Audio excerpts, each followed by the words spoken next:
कुछ सच ऐसे होते हैं जो हमारी सोच से कहीं ज्यादा डरावने होते हैं और हमारा शरीर, हमारा दिमाग उन्हें मानने के लिए तैयार नहीं होता। और जब वो सामने आते हैं तो इंसान का जहन, उसका दिल और उसका शरीर सब थमसा जाता है। आज मैं आपको एक ऐसी ही सच्ची कहानी सुनाने जा रही हूँ जिसमें दर्द आंखों से आंसू बहकर नहीं निकला, बल्कि आंखों ने खुद ही दुनिया को देखना बंद कर दिया। हेलो और नमस्ते दोस्तों, आपका स्वागत है हमारे चैनल द ब्रेन डिटॉक्स पर। आज हम डॉक्टर जो डिस्पेंजा की किताब यू आर द प्लेसिबो, आप ही हैं अपनी दवा को, कुछ सच्ची और चौंकाने वाली 3 कहानियों के जरिए समझेंगे। कहानियां जो साबित करती हैं कि आपका शरीर वही बनता है जो आपका दिमाग मानता है। तो हमारी पहली कहानी है जब आंखों ने देखना छोड़ दिया। साल था 1984। अमेरिका के लॉस एंजलिस शहर में स्थित था एक मशहूर आंखों का इंस्टीट्यूट, डोहेनी आई इंस्टीट्यूट। यहाँ की प्रमुख डॉक्टर ग्रेचेन वॉन बोमेल ने हाल ही में एक अजीब और चौंकाने वाली बात पर गौर किया था। कुछ महीनों से एक विशेष ग्रुप की औरतें वहां बार बार इलाज के लिए आ रही थीं। ये महिलाएं थीं कंबोडिया मूल की, जिनकी उम्र 40 से 60 के बीच थी। ये अमेरिका के लॉन्ग बीच इलाके से थीं, जिसे वहां की बड़ी कंबोडियन आबादी के कारण लिटिल फ्नॉम पेन भी कहा जाता था। इन सभी महिलाओं को एक प्रॉब्लम कॉमन थी, जो थी इनकी तेजी से घटती आई साइट। और कुछ औरतों को पूरी तरह से दिखना बंद हो चुका था। लेकिन मामला इतना सीधा नहीं था। जब उनकी आंखों की जांच की गई तो सामने आया कि शारीरिक रूप से उनकी आंखें एकदम ठीक थीं। ना रेटिना में कोई प्रॉब्लम थी, ना नर्व में कोई खराबी, ना ही कोई अन्य बीमारी। इसके बावजूद जब उन्हें आई चार्ट पढ़ने को कहा गया तो कुछ महिलाएं एक अक्षर भी नहीं पढ़ सकीं। कुछ को तो आंखों में पड़ती लाइट का एहसास तक नहीं हुआ। तब डॉक्टर बोमेल ने दिमागी जांच शुरू की। Brain scan, neurological test, visual processing सब कराया गया। जो सामने आया उसने उन्हें हिलाकर रख दिया। इनकी आंखें देख पा रही थीं, लेकिन दिमाग ने उन इमेजेस को इमेज मानना बंद कर दिया था। इस रहस्य को सुलझाने के लिए डॉक्टर बोमेल ने मनोवैज्ञानिक डॉ पैट्रिशिया रोजे से संपर्क किया, जो California state university Long Beach में ट्रॉमा और महिला अध्ययन पर रिसर्च कर रही थीं। जब उन्होंने एक एक कर इन महिलाओं से बात करना शुरू किया तो बहुत देर तक सिर्फ चुप्पी थी, गहरी भारी चुप्पी। लेकिन फिर धीरे धीरे जब कुछ महिलाएं बोलने लगीं तो उनकी बातों में दर्द नहीं था। वो दर्द तो बहुत पीछे छूट चुका था। वहां तो अब सिर्फ जले हुए सपनों की राख बची थी। ये सभी महिलाएं 1975 से 1979 के बीच कंबोडिया में हुए नरसंहार या कहें मैनस्लॉटर की जिंदा गवाह थी, जब कम्युनिस्ट तानाशाह पोल पॉट और उसकी पार्टी खमेर रूज सत्ता में थी और उन्होंने 4 सालों में करीब 15 लाख लोगों को मार डाला था। इन महिलाओं में से 90% ने अपने परिवार को खोया था। कईयों ने एक साथ 10-10 रिश्तेदारों को मरते देखा था।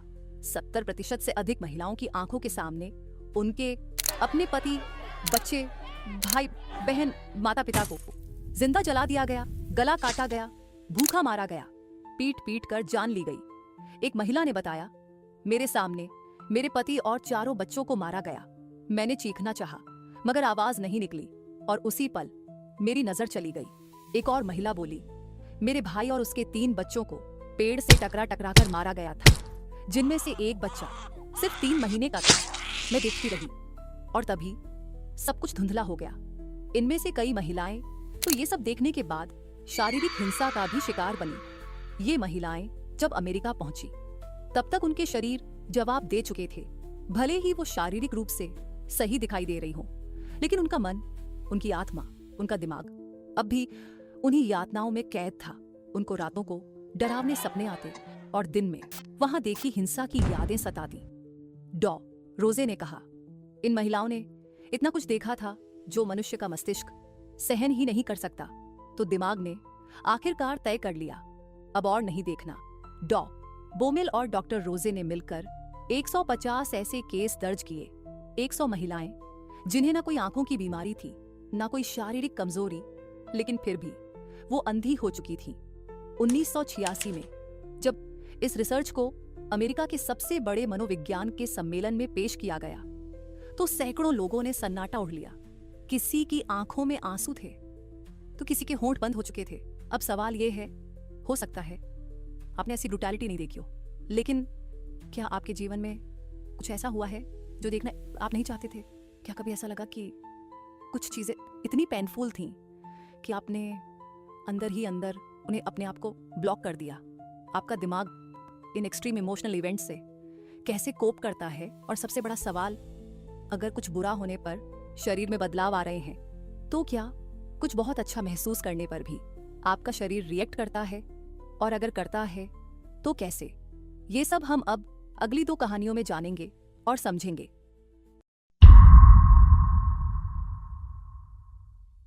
ये अगली कहानी है जॉन की, जब हड्डियां टूटी पर हौसला नहीं। नवंबर 2006 की सर्दियों की एक रात थी। तेज रफ्तार कार अचानक बेकाबू हुई और पल भर में सब उलट पलट गया। कार हवा में लहराई और फिर जमीन पर जोर से आ गिरी। धुआं, चीखें और सन्नाटा। जब जॉन को होश आया तो उनके शरीर का निचला हिस्सा सुन्न था।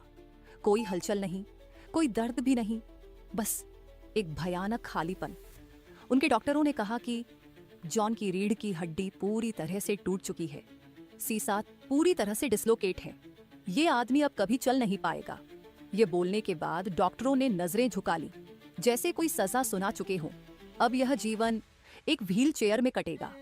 हाथ और उंगलियां अब सिर्फ नाम की चीजें होंगी। और इसी के साथ जॉन की सभी उम्मीदों की सारी खिड़कियां एक एक कर बंद होने लगी।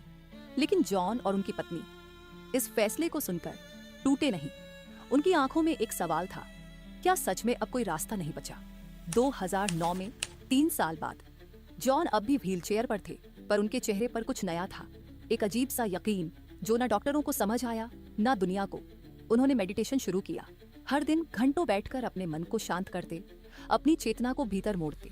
शुरुआत में कुछ नहीं बदला, पर फिर धीरे धीरे जैसे किसी गहरे जंगल से कोई आवाज लौटने लगी हो, उनके भीतर कुछ हिलने लगा।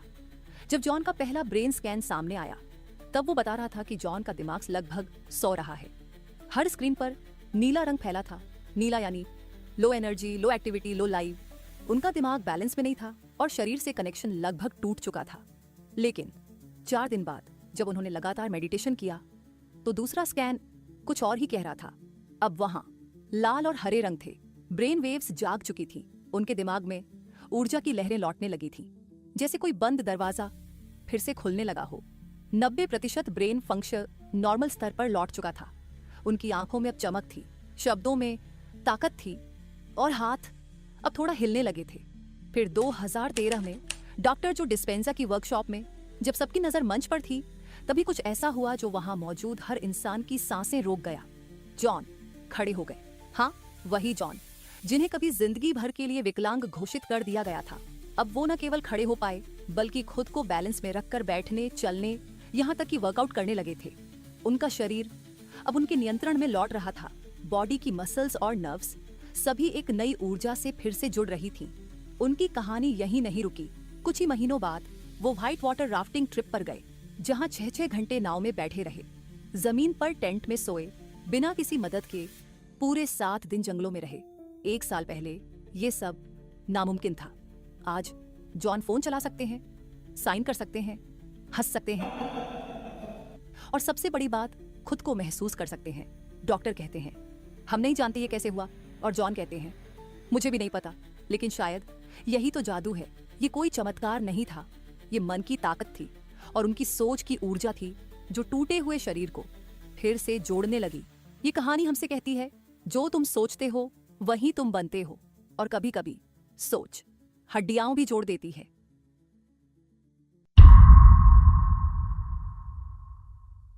बताइए, अगली कहानी किसकी है? क्या वह भी किसी असली इंसान की सच्ची कहानी है, जैसे मिशेल की?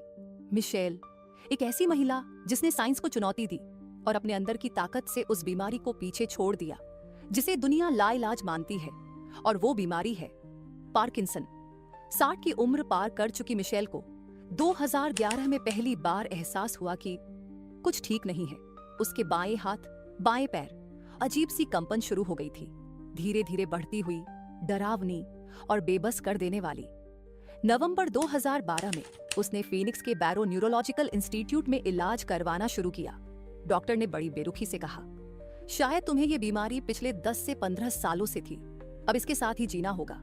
मिशेल ने दवाइयां शुरू की।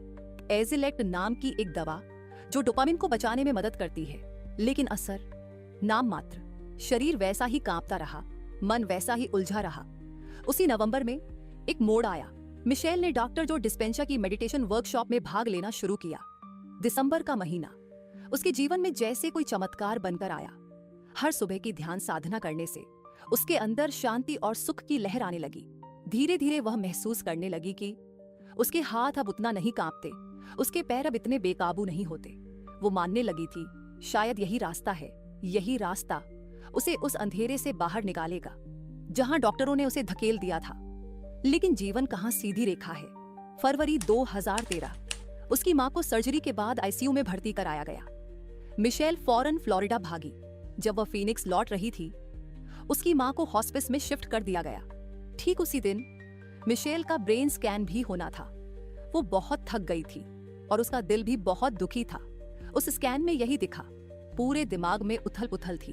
टेंशन और स्ट्रेस ने पूरे दिमाग को भर रखा था और उसके नर्वस सिस्टम में भगदड़ मची थी। लेकिन उन ब्रेन स्कैन के बाद जब उसने फिर से वर्कशॉप में हिस्सा लिया, आखिर तक कुछ बदल चुका था। ध्यान ने उसके अंदर फिर से एक सुकून जगाया। कांपते हाथ अब थमे हुए थे। जब वो फिर से फ्लोरिडा लौटी अपनी मां के पास, वो पहले जैसी नहीं थी। वो सुलझी हुई थी। उनके अंदर की कड़वाहटें जैसे कहीं बह गईं। मिशेल, जो कभी अपनी मां से नाराज थी, अब उन्हें सहारा दे रही थी, एक शांत और प्यार से भरी बेटी बनकर। लेकिन मुश्किलें अभी खत्म नहीं हुई थी। मां की मौत, बहन को टेक्सास में स्ट्रोक, एक के बाद एक मुश्किलें आ रही थीं। मिशेल का ध्यान अभ्यास फिर से टूट गया और जैसे ही ध्यान रुका, कांपते हाथ फिर लौट आए, जैसे शरीर कह रहा हो, तुमने वो दवा लेना छोड़ दी है। तब मिशेल को समझ आया, ध्यान ही उसका असली इलाज है। क्योंकि वो फीनिक्स डॉक्टर फैनिन के क्लिनिक के पास रहती थी, इसलिए उसके ब्रेन स्कैन बार बार किए गए। हर बार उसकी कहानी स्कैन में लिखी जा रही थी। कभी लाल लाइंस में स्ट्रेस, कभी नीले रंग में थकी हुई मसल्स और कभी हरे रंग में शांति और सुकून। जब वो मेडिटेट करती तो उसका दिमाग शांत होता। डोपामिन की कमी से जो दिक्कतें आती थीं, वो कम हो जाती। उसके शरीर में फिर से नियंत्रण आने लगता। लेकिन जब उसने ध्यान छोड़ा, जून 2013 के स्कैन ने फिर से दिखा दिया, वो वहीं लौट रही है जहां से निकली थी। लाल बिंदु फिर उभरने लगे। नीला रंग, जो दिमाग की थकावट का संकेत था, वापस आ गया। लेकिन जुलाई आते आते वो फिर ध्यान में लौटी। स्कैन में अब कोई लाल नहीं था, कोई नीला नहीं था, बस हरा था। शांति और सुकून का रंग, संतुलन का रंग। आज मिशेल की कहानी किसी चमत्कार से कम नहीं। पार्किंसन का नाम सुनते ही लोग डर जाते हैं, लेकिन मिशेल अब लगभग नॉर्मल लाइफ जीती है। हाँ, जब बहुत ज्यादा थक जाती है या बहुत तनाव में होती है तो उनका शरीर हल्का हल्का फिर से कांपने लगता है, जैसे उसका शरीर कह रहा हो, अब ध्यान की जरूरत है। क्योंकि दवाइयों की जगह ध्यान करने से उन्हें कई गुना बेहतर रिजल्ट्स मिले हैं। मिशेल जानती है उसे हर दिन अपने भीतर की शांति को जिंदा रखना है। ध्यान उसके लिए कोई तकनीक नहीं, बल्कि जीवन शैली बन चुकी है। कभी उसकी दुनिया डॉक्टर की दवाइयों तक सीमित थी, अब उसकी दुनिया खुद उसके भीतर है। क्योंकि मिशेल अब प्लेसिबो नहीं लेती, वो खुद ही प्लेसिबो बन चुकी है। कभी कभी जवाब बाहर नहीं, हमारे ही भीतर छुपा होता है। जब कंबोडिया की महिलाएं सदमे से देखना भूल गईं, जब मिशेल ने ध्यान से पार्किंसन को पीछे छोड़ा, जब जॉन ने टूटे शरीर को फिर से खड़ा किया और जब जो ने खुद को ही ठीक कर दिखाया, तब एक बात साफ हो गई, हमारी सबसे बड़ी दवा हमारा अपना मन है। क्योंकि अगर सोच हमें तोड़ सकती है तो वही सोच हमें फिर से जोड़ भी सकती है। हम ये नहीं कह रहे कि आप दवाइयां ना लें, हम बस ये कह रहे हैं कि अपने आप को अपने अंदर से ठीक करने की कोशिश करें, ध्यान करें। तो आप कब से शुरू कर रहे हैं? कमेंट में अपना जवाब दें। अगर वीडियो पसंद आया हो तो लाइक करना ना भूलें।